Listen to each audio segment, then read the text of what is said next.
Last week we talked about how it seems like at times in our lives that God isn't winning, that he's losing. And of course, that's far from the truth. God is winning, he has won, and he continues to win in our lives. And this weekend in our gospel, in a particular way, it's an example of Christ's victory. But I think the question for us to consider this weekend is this: what do we do when we experience the storms in our lives? Do we run away, ignore it?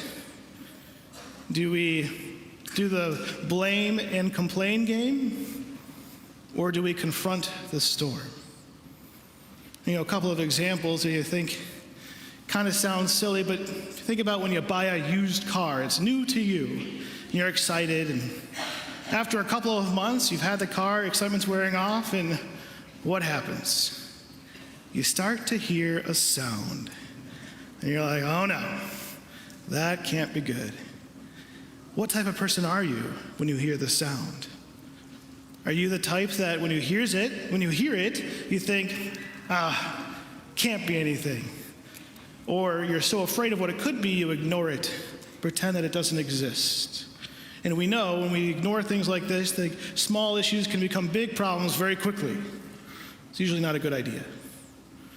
Or you think to yourself, I knew that seller was dishonest.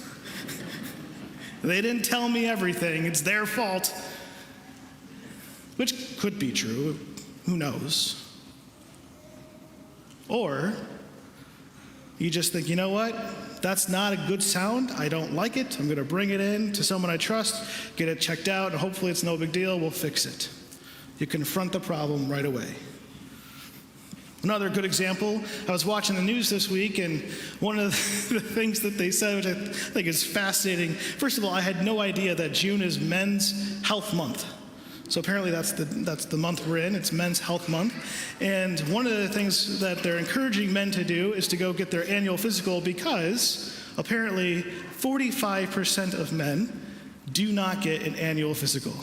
And yesterday, as I'm saying that, a lady looked at her husband, and I was like, "Oh, sorry, man. Didn't mean to call you out."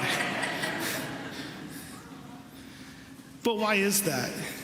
And you think about what we experience, whether it's some weird symptom that might be just uncomfortable or awkward, whatever it is, why don't we get it checked out? Well, one, I think we like to ignore things because we're like, it's probably not a big deal, or we're afraid of what it could be. Or we just blame it on our genetics. It's just my bad genetics. I'm just going to always have problems. Or we confront it. We go to our doctor and we say, "Hey, doc, this is weird. I don't know what this is. What's going on?" And then when you do that, he can help you and take care of it and hopefully prevent it from becoming a major issue. So what do you do? What do we do when storms come into our lives? Jesus, at the very beginning of our gospel, he says, "Let us go out into the sea," and kind of reminds me of Harry Potter when Hagrid says to Harry, "There's a storm coming, Harry, and we best be ready for it."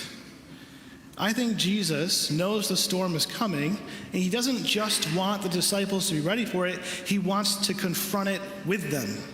So he says, "Let's go out into the sea. Let's get on the boat." And so they do. And so they get out, they go into the boat. Now imagine if you can see the storm coming, you might be one of those people that would rather run away, but they go out into the sea, and all of a sudden the storm comes, and what happens? Jesus is asleep on a cushion. Dude, no bueno. And so, rightfully so, the storm is there, and the disciples are angry and upset. They're like, "Lord, do you not care that we're perishing?" In other words, the blame and complain game. "Lord, where are you in this storm right now?" And of course, Jesus wakes up. He's like, "Do you not get it yet? Quiet, be still." And he manifests his power. He takes care of the storm. So I think what Jesus is doing for us this weekend is very simple. It's an invitation and a promise. An invitation to confront our storms. And a promise that when we confront our storm, we're not doing it alone. that he's getting in the boat with us. He will go out at sea, and he will be there. And even at times when it seems like he's not awake or he's not concerned, he's going to wake up, and he'll make himself present, and he'll say, I'm here, I am with you. And he'll calm the storm. He may not get rid of the problem, right? Where's the place of danger? It's the sea. That's the place of danger. We may still have storms, we may still have dangerous things that we experience, but we don't do it alone. We do it with Jesus. So what's the storm in your life? I pray you have the grace, that we all have the grace to confront it with Jesus and to let him be with us in our storms.